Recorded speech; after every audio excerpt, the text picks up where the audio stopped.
Hello, you are wonderfully welcome to Lenshe, coming to you live on Go Kings TV. Ibiemi Akiriwa Agbola. And I have a special guest here with me. He's a big fish. Sir, you are welcome to the program. Good morning, Nigerians. Good morning, Oyo State. Go Kings TV, you are welcome on board. Sir, our viewers across the world would like to know you more, sir. Thank you very much. I am Comrade Ogundiran Emmanuel Olusola. I am the State Chairman, Association of Senior Civil Servants of Nigeria, Oyo State Branch. And that is the union that has the legal right to unionize all public and civil officers on grade level 07 and above. I am also the sitting chairman of the Public Service Joint Negotiating Council, and that is all industrial unions in the public and civil services of both the federal and the state that negotiates the welfare of workers with their employers, the government. Thirdly, I am the chairman of the Trade Union Congress of Nigeria, and that is the umbrella body for all senior staff unions. Some people call them associations.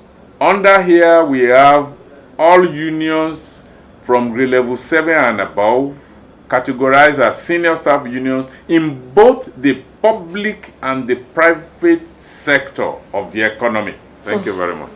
Thank you very much, sir. It's nice having you on the program, Lenshe. Yeah, it's my pleasure to be here too. Okay, sir. Sir, as a chairman of the Trade Union Congress TUC Oyo State Chapter, what is the stand of the union on this new 30,000 minimum wage? Oh, it's not only the TUC, it is both the TUC, the NLC, even the unregistered ULC, that is United Labour Congress. Okay. The labor movement in the country have spoken with one voice on 30,000 naira minimum wage we stand. I have been to have spoken on so many media, on so many fora, and we have told them it is only in a country like Nigeria that we dilly-dally on giving the best to the workers. Is 30,000 naira the best that the workers could get in this country? These are the workers that toil day and night to create this wealth. Don't they have right to share out of the wealth that they have created? Should we wait that some people that will just cross their legs, stay under the shade, should be taking the lion's share of what we use our sweat to create? So, and we have told the world that this 30,000 naira that we are talking about is a compromise figure. Labor came down from 66,500 down to 30,000 naira. How much is 30,000 naira in a day? 1,000 naira per day. And when you and that is pre-tax. By the time tax is removed, it's less than 1,000 naira in a day to feed a family of one man, one woman, and 4 kids. How far can it go? What can it do? But as our own sacrifice, pending the next 5 years, when we hope for the review of this same law, we say it is either 30,000 naira or nothing else. Thank you very much, sir. What is the hope of the Nigerian workers on new 30,000 minimum wage? Actually, in the draft bill, Labour's input included removing the ceiling on who is to be captured and who is not to be captured in the new law. Unfortunately, the federal government, in its wisdom, still returned the ceiling that if you have certain number of workers, 24 to be precise. Okay. If you have up to 24, not up to 25, you will not be captured by the new minimum wage law. Whereas we wanted to remove that. Labour wanted to remove that. A worker is a worker, even if it's a house help, he or she works for somebody, and that person should be able to pay the due that is due to that worker. Unfortunately, the federal government, maybe in order to protect some set of employers who are just coming up, they have decided to exempt them again. So if you have less than 25 workers, you will not be caught by the dragnet of the new minimum wage law. So that is where we are. But apart from that, I want to tell Nigerian workers to be very, very hopeful. The federal government had lied. They knew they lied. The federal government, Mr. President set up a tripartite committee. That tripartite committee was both technical and formal in its outlook and in conducting its activities. We were surprised that after the technical committee had submitted its report, it's now being subjected to review by illegal bodies, unconstitutional bodies, like the Nigeria Governors Forum, like the National Council of States. They don't have approval power. The Nigeria Governors Forum is just a pressure group for all the governors. The Nigerian Constitution recognizes only the governor of a state.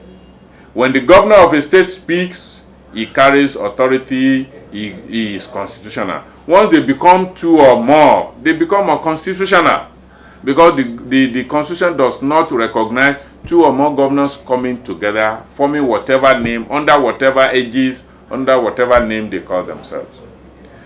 Ditto the National Council of States, not a body that can compel Nigeria as a country to abide by its advice or outcome or whatever. That body is an advisory body to Mr. President and Mr. President alone. How come? And a body that is just an advisory body to Mr. President will now be vetted with approval power. So these are the illegalities that are being committed by the federal government, and they are thinking they are doing the right thing. Unfortunately, Mr. President now transmitted a bill to the National Assembly saying that the report from the tripartite committee recommended 27,000 naira. That was never, and I'm saying it authoritatively, it was never. It was 30,000 naira.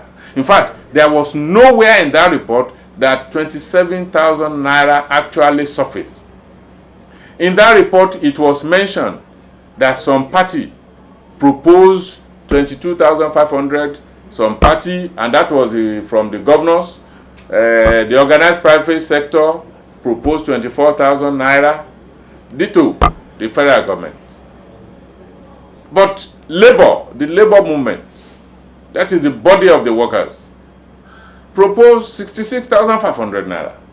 So when the committee sat down, taking into consideration all economic indicators and indices, when we compare the living standard of workers, when we compare the cost of living in Nigeria, when we compare minimum wage around the West African sub-region, then everything came down. And coupled with the fact that the organized labor, being a higher stakeholder in this project called Nigeria, wouldn't want the organized private sector to close shops.